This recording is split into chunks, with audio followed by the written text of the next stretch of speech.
মাননীয় সদস্য জনাব সৈয়দ সাইদুল হক হবিগঞ্জ ৪ একটি সম্পূরক প্রশ্ন করুন। শুরু করিতেছি মহান আল্লাহর নামে, যিনি পরম করুণাময় এবং অত্যন্ত দয়ালু।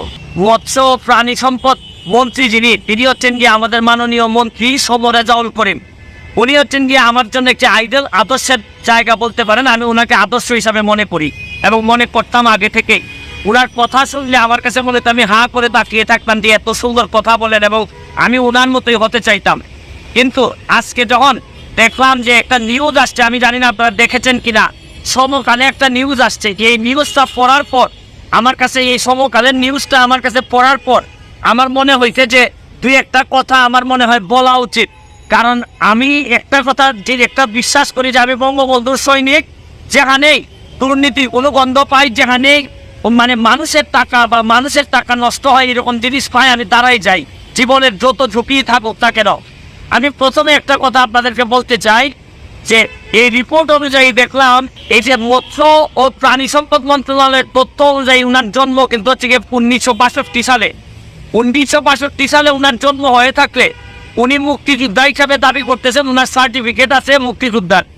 এবং উনি 71 সালে যদি মুক্তিযুদ্ধ হয়ে থাকে তাহলে উনার বয়স হয় মাত্র 9 বছর। 9 বছর বয়সে উনি মুক্তিযোদ্ধা কীভাবে হলেন আমার জানা নাই, কারণ আমার মেয়ের বয়স 9। এই মেয়েকে এখনো স্কুলে পাঠাইতে গেলে একটা মানুষকে দিয়ে আমার স্কুলে পাঠাইতে হয়। তাহলে আমি কোনোভাবে মিলাইতে পারতেছি না যে 9 বছর বয়সে উনি কীভাবে মুক্তিযোদ্ধা হইলেন, এটা আমার কোনোভাবে মিলতেছে না। প্রথম প্রশ্ন। পরের প্রশ্ন হচ্ছে গিয়ে দেখেন, উনি দেখলাম রিপোর্ট অনুযায়ী কালো টাকারে সাদা করছেন উনি, তাও মন্ত্রী হওয়ার আগে। আচ্ছা ধরে নিলাম যে ওনার টাকা আছে, অনেক টাকা আছে, উনি স্বনামধন্য আইনজীবী।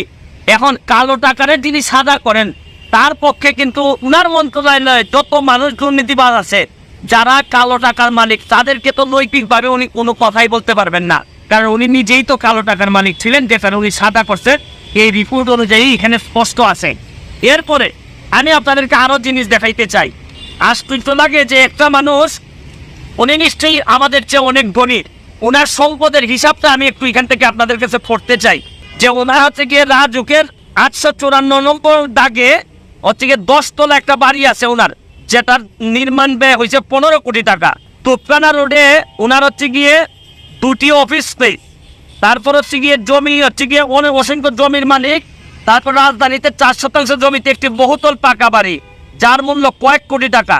তারপর হচ্ছে গিয়ে আপনার পাইকপাড়ায় কেয়ারি বুরুজ ভবনে একটি ফ্ল্যাট আছে। পিরোজপুরে আছে ওনার নাজিরপুরা, আশেপাশের এলাকায় কোটি টাকার জমি ক্রয় করেছেন শোভ রেজাউল করিম। আমার কথা হচ্ছে যে উনি হয়তো অনেক ধনী হইতে পারেন, ওনার এই জায়গা সম্পত্তি থাকতে পারে, কিন্তু আমার সমস্যাটা যে জায়গায় হয়েছে, এত জায়গা থাকার পরও, সম্পদ থাকার পরও, ঢাকা শহরে এরকম 2-3টা বাড়ি থাকার পরও উনি মন্ত্রী হওয়ার 1 মাস 2 দিনের মধ্যে আবার রাজুক থেকে প্লট বরাদ্দ নিছেন।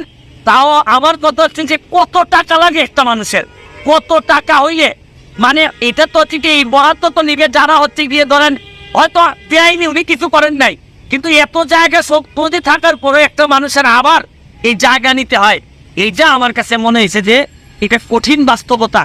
আমি এই রিপোর্টটা এখনো বিশ্বাস করতে চাই না, কারণ উনি এখনো আমার আইডল। আমি মনে করি উনার যেভাবে উনি কথা বলেন আমি এখনো বিশ্বাস করতে চাই। আমি বিশ্বাস করি উনি এই সমকালের যতগুলা লেখা আসছে এইটার একটা প্রতিবাদ দিবেন, অথবা এদের বিরুদ্ধে মামলা করবেন যদি এই কথাগুলো সত্যি হয়ে না থাকে। আর যদি সত্যি হয়ে থাকে তাইলে আর বলার অপেক্ষা রাখে না যে আপনার মতো লোকরাও যদি এই ধরনের বিতর্কিত হন, তাইলে বঙ্গবন্ধু কন্যা কাদেরকে দিয়ে দেশ চালাবেন? সব মানুষ যদি নষ্টের কাতারে চলে যায় তাহলে বঙ্গবন্ধু কন্যা কাদেরকে দিয়ে দেশ চালাবেন? এত কষ্ট করেন উনি, দিনে রাতে জীবনের ঝুঁকি নিয়ে বাংলাদেশটাকে সামনের দিকে এগিয়ে নিয়ে যাচ্ছেন। আর আমাদের মতো লোকগুলা যদি এইভাবে আমরা বিতর্কিত হয়ে যাই, আমাদের যদি এত সম্পদ দরকার হয়, তাহলে পুরোভাবে বঙ্গবন্ধু সীমারভাবে আমরা পৌঁছাইতে পারবো না। আমি এখনো বিশ্বাস করি যে উনি প্রতিবাদ দিয়ে মামলা করবেন যদি এগুলো সত্য হয়ে না থাকে। আর বিশেষ করে মুক্তিযোদ্ধার বিষয়টা, উনি যদি প্রকৃত অর্থে হয় উনি মুক্তিযোদ্ধা হিসেবে সঠিক কিনা উনি প্রমাণ করবেন, নাইলে ওনার জন্মসাল ঠিক কিনা এটা ওনাকেই প্রমাণ করতে হবে। আর নাইলে মুক্তিযোদ্ধা এবং মুক্তিযোদ্ধাদের মতো এইরকম একটি সম্মানিত জিনিস নিয়ে উনি যদি কোনো কিছু করে থাকেন, এটা আমাদের জন্য চরম দুর্ভাগ্য হবে। আজকের মতো বিদায় নিচ্ছি। ভালো থাকবেন। যতদিন বেঁচে আছি প্রতিবাদ করার মধ্যে দিয়ে যাইতে চাই, আর মরে গেলে তো আপনাদের কাছে শুধু দোয়া চাই।